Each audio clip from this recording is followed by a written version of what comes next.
General Manager Chris Getz pretty much confirmed he's going to make one move this offseason. Other moves, well, that's still up in the air.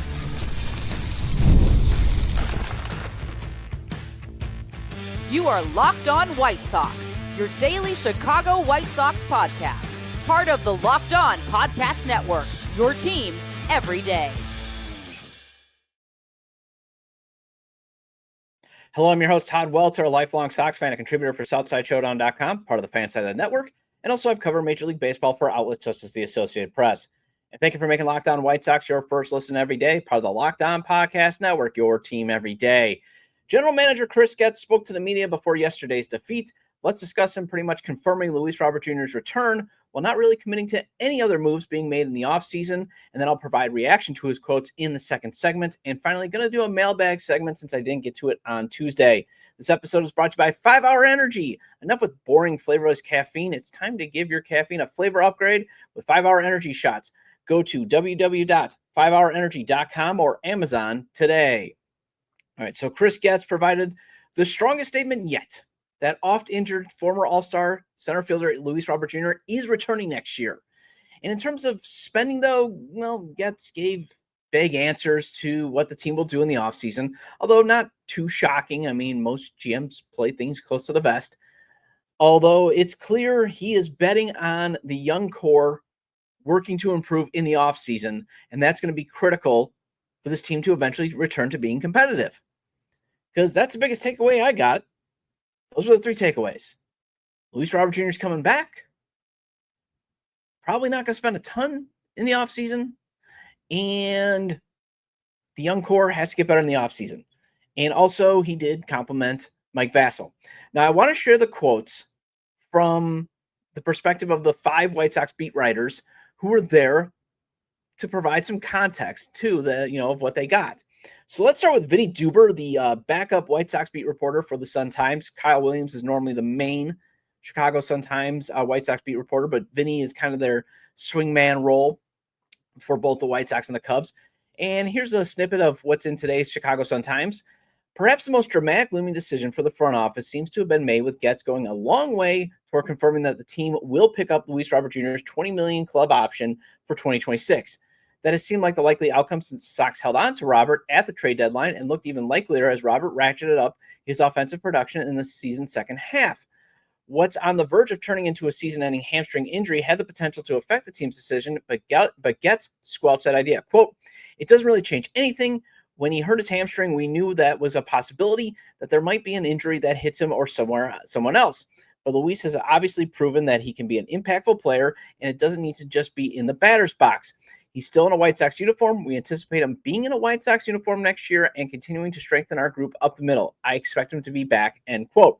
A core clicking into place and improved play since the All-Star break might have had some seeing the potential for a breakout 2026, and that potential still exists.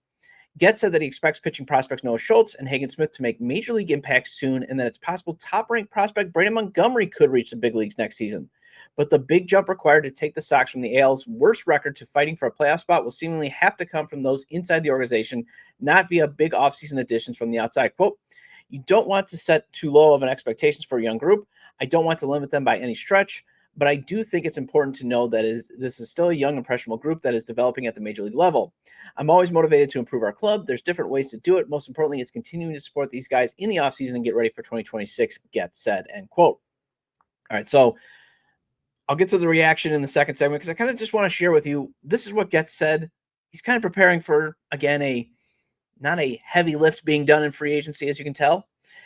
Although if he's going to make upgrades, he gave some clues where he might focus, and this is from Chicago Tribune's White Sox beat reporter Lamont Pope. For the areas the teams will address, Getz began with pitching. Quote, "That's an area you always want to deepen and strengthen," Getz said.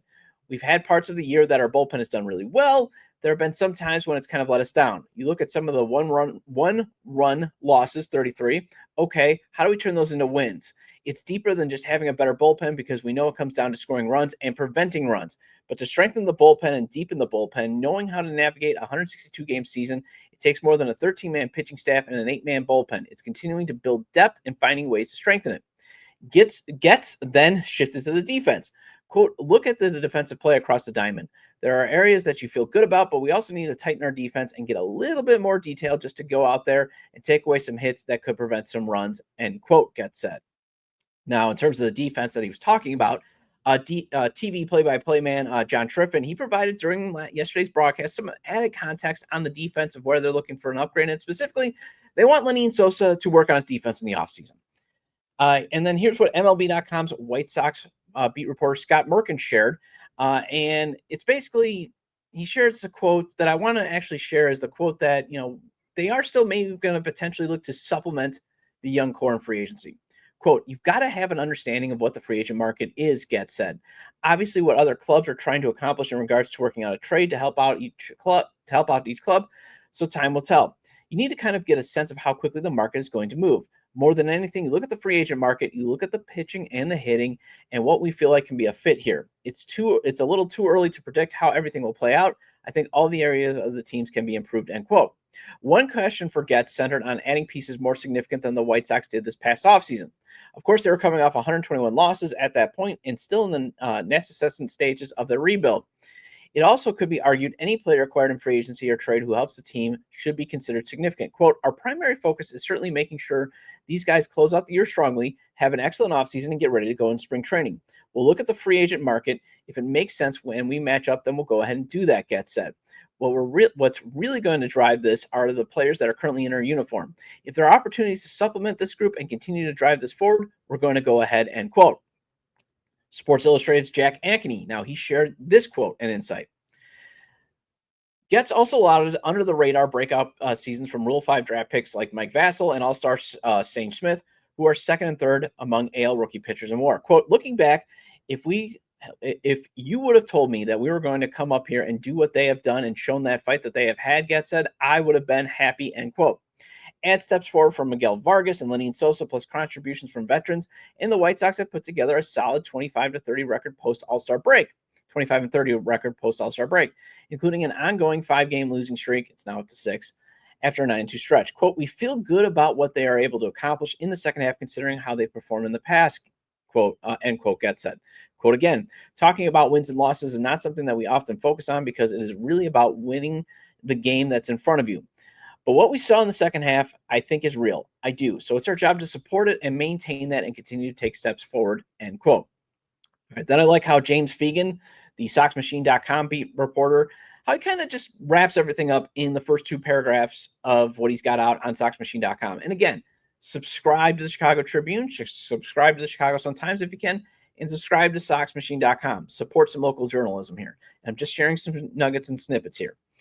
This is what Fegan writes. With full understanding that there are innumerable contingencies for baseball executives to consider before publicizing team decisions, the most concrete bit of news from Chris Getz's year-end media sessions might be that Mike Vassell is staying in a relief role next season. While Getz termed the Wednesday morning scrum as a, quote, opportunity to do a season review, end quote, much of that review seems ongoing. For how much of Will Venable's coaching staff will be retained, Sox officials are, quote, continuing to have those conversations and reviewing everything and really getting dialed in on the areas that need to be improved, end quote, from Getz. For how much the Sox can be expected to build on the momentum of their second half with offseason additions, quote, it's a little too early to predict how everything will play out, end quote. All right, so a lot to unpack about what Chris Getz said. So I will do that after the break.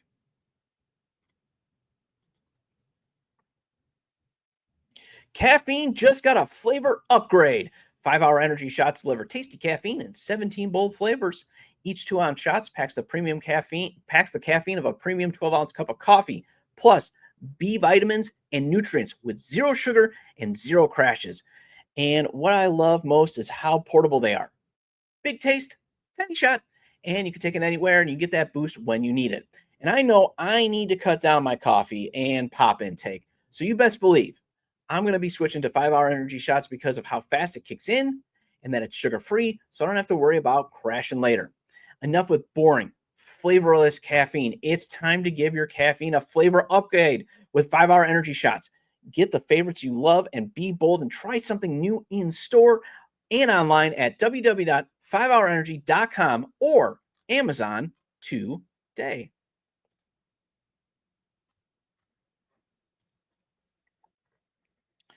All right, welcome back to Locked On White Sox. I'm your host, Todd Welter. Again, make sure to hit the like button on today's episode. Subscribe to the YouTube channel at Locked On White Sox if you've not done so already.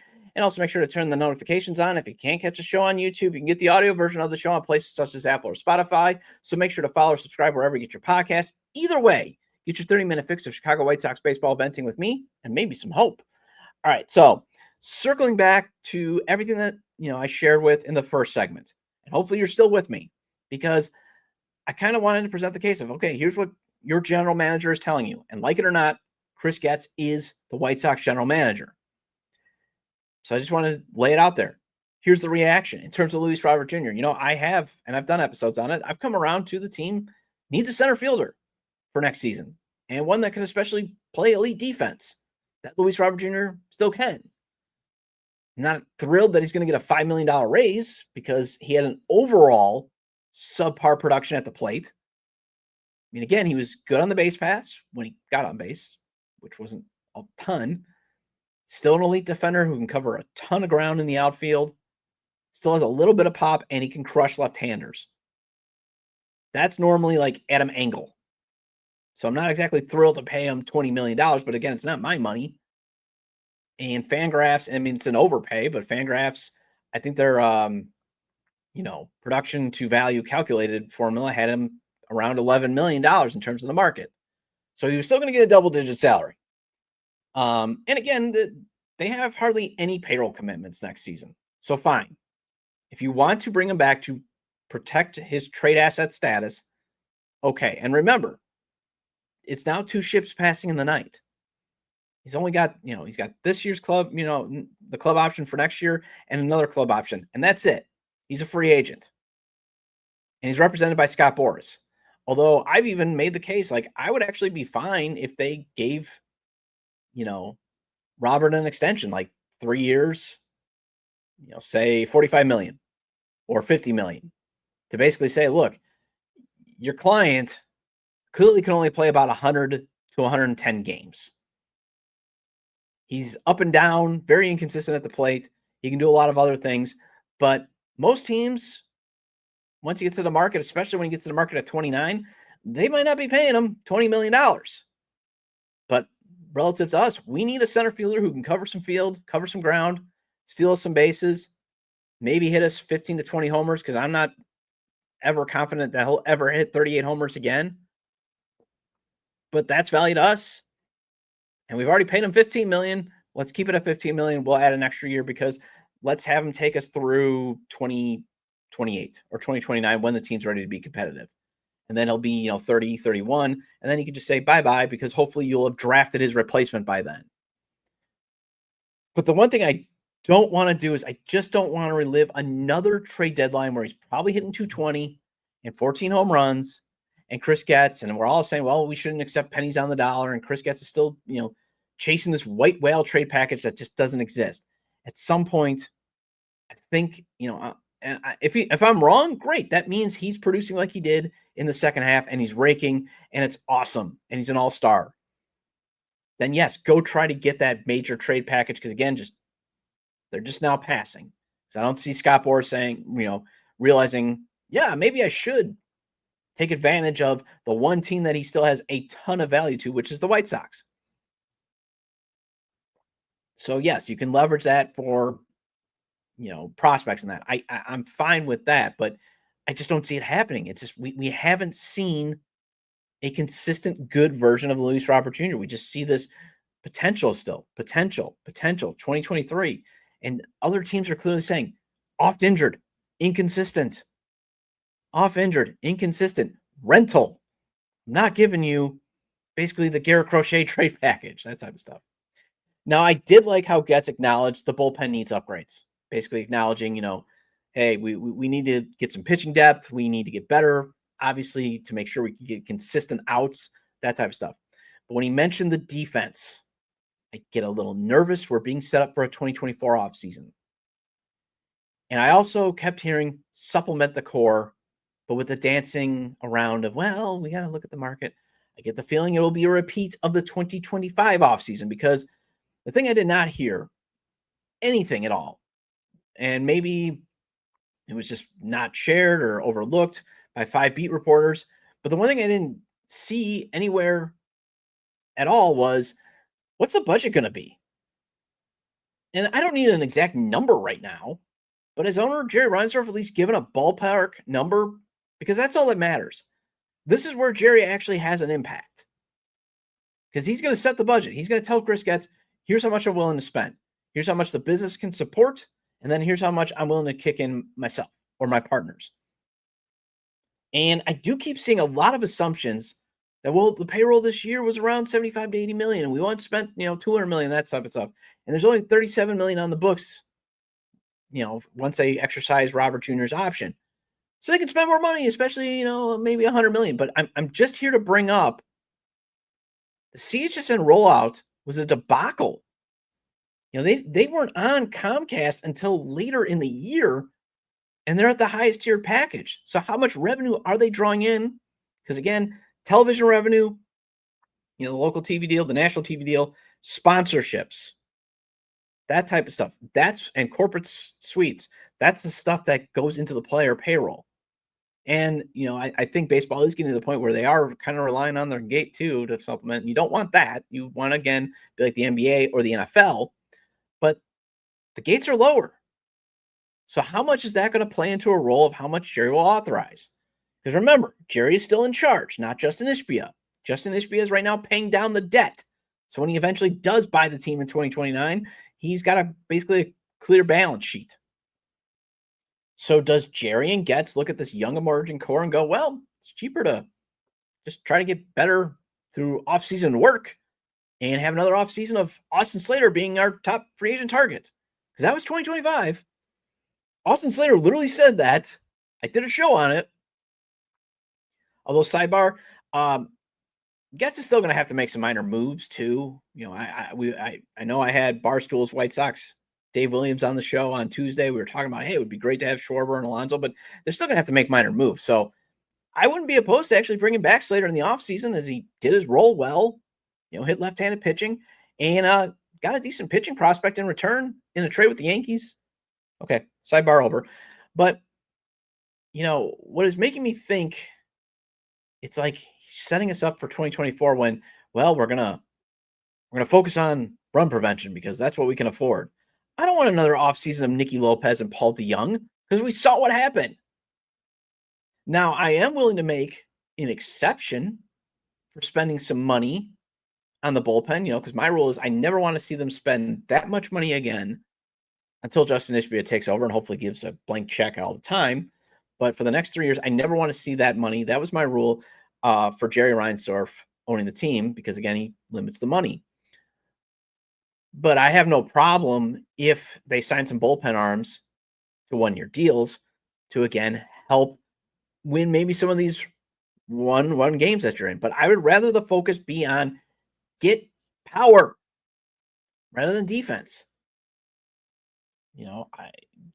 Go out and sign Munetaka Murakami, or again, even Rice Hoskins to play first base and hit home runs. You want to improve run prevention? Find someone willing to take Andrew Benintendi with, off your hands. And if you got to cover some salary, cover some salary. But that's a big issue in your run prevention. Actually teach Lenine Sosa how to make routine plays. That can boost your run prevention by like 150%. This team needs power. Sometimes you can actually find those guys that can also hit for power and play defense. Go find them. Go get them. But instead, I heard a lot of prepping for a quiet off season. And in some ways, I get because you do have a young core. And a lot of this heavy lifting does have to be this young core now getting better. Like it was, the heavy lifting last year was, we just got to get some guys in that are close to the majors and let's see if we have a young core. I get the assignment. But I don't want to see defensive upgrades to help run prevention be what we see in the offseason. Because, you can also prevent runs. Sign more pitchers who have the stuff to miss bats. It's another reason why I'm willing to make it a short-term exception to adding some bullpen help. And since I had White Sox Dave Williams, Barstool's White Sox Dave Williams on Tuesday's show, I had to bump Tuesday's mailbag again. But I do want to get to some mailbag comments today, and that is coming up after the break.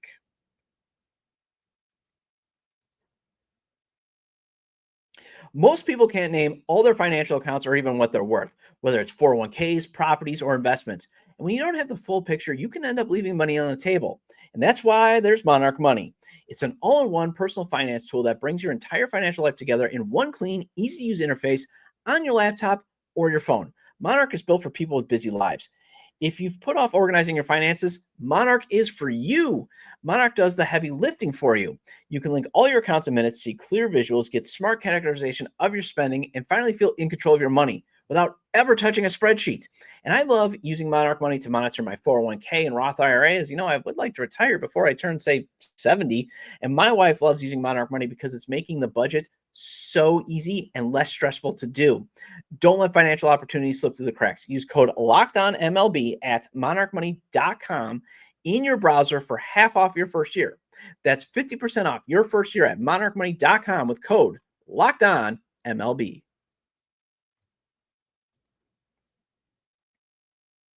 Welcome back to Locked On White Sox. I'm your host, Todd Welter. Again, shout out to all the everydayers. I appreciate your loyalty. Please hit the like button on today's episode. Recommend to your fellow Sox fans or baseball fans, friends, to subscribe to the YouTube channel at Locked On White Sox, wherever they get their podcasts, as this show's available on all major podcast platforms. So I wanted to go through actually some of the YouTube comments on the channel for this week's mailbag, because I felt, there's some interesting comments that have been placed in the YouTube channel. And again, if you want to comment on the show, you can comment on the episode page. You can comment, while you're watching live, when it premieres. You can comment afterwards, that type of stuff. Let's just keep things respectful. We can have discussion. Not everybody has to be a hot takey person, that type of stuff. You can also, again, email me, lockdownwhitesox@gmail.com, if you want to establish, like an electronic pen pal system. That's fine. I love talking baseball. I'll try to make sure it doesn't get awkward and that type of stuff. But again, we can be respectful. We can have these things called conversations and dialogue and debate. It doesn't have to be an argument. Debate does not have to turn into arguments. It's okay. And I like the comments on how many wins the team will have, offseason plans, potential dream lineups, and folks who actually have the right to get tired of all this losing. So my guy, Maverick 1956 HK, he commented, "Glad the season is almost over. I still think they'll get to 60 wins." He commented that on yesterday's short that I went over, again, of the White Sox losing now 6 games in a row. And I actually agree. I think they can find 3 wins over the next 9 games. I just find it hard for them to get 6 wins over the final 9 games to avoid another 100-loss season, especially when they face the Padres and the dominant bullpen that they have. And then they got to go to New York. And New York's in the middle of this wild card race. Now, I know Aaron Boone is a terrible manager, according to New York Yankees fans. And to the folks at Lockdown Yankees, when we have our Tuesday meetings with the powers that be, I always keep hearing about how Aaron Boone is just dumb and that type of stuff. But I find it hard that the White Sox are going to try to maybe get one of those wins there. But again, I can see them at least getting a home win this weekend, or again, getting 1 win in New York. And then if you can take 2 or 3 in Washington, hey, you've got the 60 wins. Maybe, hey, can you get the 61 and make sure that you've improved your win total by 20 games? All right, this is Mike Kasmer 3248. He actually left this a little bit ago on yesterday's episode. "Growing pains, and more of it will happen next year, and that is the painful part of rebuilding. I'm just hoping for no major injuries, because that is what happened in the last rebuild. Every core player was always hurt." Yeah, I think that's a good observation. I think that's the other thing that, it's just a reminder that you got to have some guarded optimism in this rebuild. I think that's the biggest thing, that one of the things that us White Sox fans should learn is, we should come together and build a community, because we're for some reason still loyal to this team that, I think is trying. I think there's people in the organization that is trying to show that they will love us back. I think that is happening, but it's been hard. But we know that hopefully a dawn of a new era will be happening in 2029. But one of the things that we should learn is, and take away from the last rebuild, because I fell for it too. Oh, we got Yoel Moncada, we got Eloy Jimenez, Luis Robert Jr., we've got Andrew Vaughn, we got Michael Kopech, Dylan Cease. All these guys, they're going to be amazing, and we're going to win nothing but World Series. I mean, we should be, celebrating parade number 5 by this point? oh, Nicky Madrigal, he doesn't strike out. Well, they were injured a lot, underperformance.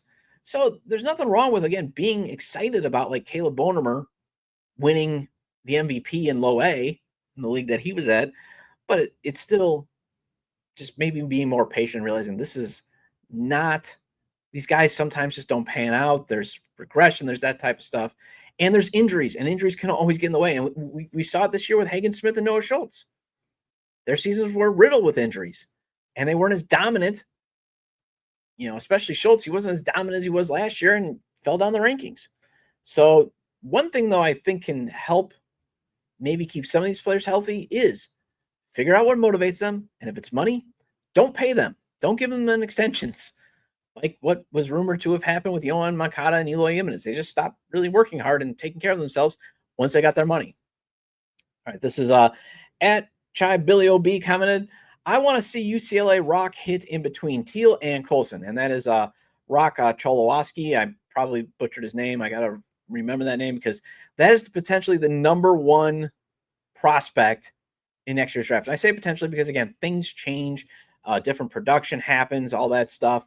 But that's the guy that is being rumored as the top pick in next year's draft. And hopefully the White Sox win the MLB draft lottery, at least be in the top three. That. But this is what MLB.com's Jim Callis recently described of the shortstop at UCLA. Cholowoski drew first-round interest out of high school, but wasn't signable away from the Bruins, for whom he slashed .353, .480, .710 with 23 homers last spring. Shortstop with 4+ tools, average speed, and a high baseball IQ. He might be the most well-rounded college player as position since Troy Tulowitzki in 2005. And if you can get another Troy Tulowitzki, sign me up. And if you're saying, well, didn't we already draft a shortstop in Billy Carlson? Yes, you can never have enough shortstops in your system. Because you know what you can do with shortstops? Especially with their athletic profile, you can move them. They can go play shortstop. Not shortstop. They can go play second base. They can play third base. You can even move them to the outfield. Although Justin LeBron, I like his build too, a little twitchy, that type of stuff. So I just want to be picking in the top three. And preferably, I want to pick in the top two. Okay, that type of stuff. I don't want to be in an Andrew Vaughn situation. All right, this is from Aiden AWE 9359. He put this out yesterday. I expect some small upgrades, especially the offense, like Austin Hayes, Ramon Laureano for left field. First base options are Dom Smith and maybe Rice Hoskins. As I talked about in the second segment, I wouldn't be shocked if those are more of the moves that the White Sox make. Again, more bridge guys. Okay, but I do want to see the White Sox take a swing at Murakami. Try to go get that 25-year-old left-handed power hitter out of Japan. I think that would be great. But if you do go with bridge guys, fine. Just get more power to help this team to get to 73 to 79 wins next season. So again, you can have more evidence that this is headed in the right direction. Philip Singer, 5241, commented, oh, well, just another 100-loss season on the way. More embarrassment to the city of Chicago. Been a fan for 70 years, and I just want to puke. All right, so I don't want to sound ageist here or ageism here, but I do think the only demographic that can really just grow tired of folks saying be patient are the guys that have been fans for like 60 to 7 years. Now, I can't tell someone who's been a fan around, for that long to be like, well, it's going to be better when old school fans have experienced the Yankees constantly getting in the way of those 1950s White Sox and those early 1960s competitive White Sox, losing the World Series in 1959, almost losing the team to Milwaukee in the 60s, the Dick Allen and then the Southside Hitmen of the 70s teams being entertaining but not making the playoffs. 83, you come up you come up short. 1990, you win. You go from worst to 90 wins, but you come up short in the playoffs because of the stupid playoff system that they had at the time. And yes, it was stupid. I'm sorry. 93, you lose in 6 to Toronto because you have basically Michael Jordan's retirement sucked the life out of it. 2000, the arms fall apart at the end of the season. Obviously, 2005 was glorious, but that was one moment of pure joy followed up by basically cratering to being the worst team in the history of baseball. So I'm actually surprised you didn't puke sooner, outside of obviously the 2005 season. Well, that wraps up this edition of Locked On White Sox. Thank you for making Locked On White Sox your first listen every day. For your second listen, check out Locked On MLB Game Night. Every game, every night until a World Series champion is crowned. Get local analysis on a national scale. Find MLB Game Night on Locked On MLB on YouTube or wherever you listen to your podcast. And I'll be back tomorrow with more White Sox talk. Feel free to leave comments about today's discussion on the community page on YouTube. You can email me at lockedonwhitesox@gmail.com, or you can leave them on X, formerly Twitter, at LockedOnSox or at Todd J. Dub. Have a great day, and I will talk to you tomorrow.